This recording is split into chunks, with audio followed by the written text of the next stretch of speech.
हरे कृष्णा। श्रीमद् भागवत गीता अध्याय 7 भगवत ज्ञान श्लोक संख्या 17। तेषां ज्ञानि नित्ययुक्ता एक भक्ति विशिष्यते प्रियो हि ज्ञानिनो अत्यर्थम अहम स च मम प्रिया। भगवान बोल रहे हैं, इसमें से जो परम ज्ञानी है और शुद्ध भक्ति में लगा रहता है वह सर्वश्रेष्ठ है, क्योंकि मैं उसे अत्यंत प्रिय हूं और वह मुझे बहुत प्रिय है।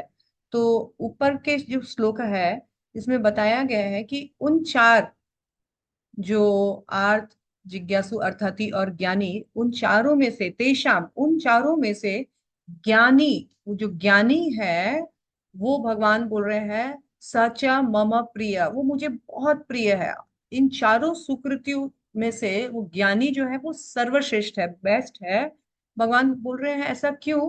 क्योंकि उसमें दो गुण है, नित्य युक्त, वो कॉन्स्टेंटली ऑलवेज एंगेज इन मी, वो रहता है सदैव मेरे बारे में सोचता है, मेरे विचार में निमग्न रहता है, नित्य युक्त है। और दूसरी इसका क्वालिटी ये है, एक भक्ति विशिष्यते, वो केवल एकमात्र भगवान की भक्ति में या भगवान की सेवा में लगा है, एकमात्र भक्ति भगवान की कर रहा है, एकमात्र भजन भगवान का कर रहा है।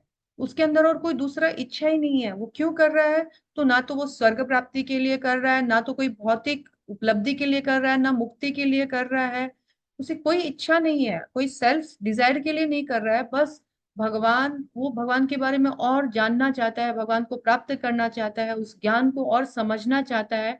इसीलिए वो एक निष्ठ होकर नित्य युक्त भगवान का भजन कर रहा है। भगवान बोल रहे हैं ऐसा प्रिय ज्ञानी जो है मुझे बहुत प्रिय है, अत्यर्थम मतलब बहुत ज्यादा प्रिय है, सचा मम प्रिय, और मैं भी उसको बहुत प्रिय हूँ, वो भी मुझे बहुत प्रिय है। भगवान बोल रहे हैं कि हम दोनों एक दूसरे को बहुत प्रिय है, और मेरा मानना है कि वो मेरा आत्म स्वरूप है, मैं उसके अधीन हूँ। वो मुझे इतना प्रिय है कि मैं उसके अधीन रहता हूँ। और ज्ञान के कारण उसका चित्त जो है, उसकी सोच, उसकी चेतना जो है कंट्रोल रहती है, कंट्रोल रहने के कारण उसका मन कंट्रोल होता है। और बाकी तीनों का ऐसा नहीं है, बाकी का तीन जो है वो ग्रॉसली कुछ प्राप्त करने के लिए मेरी शरण में आते हैं। हरे कृष्ण।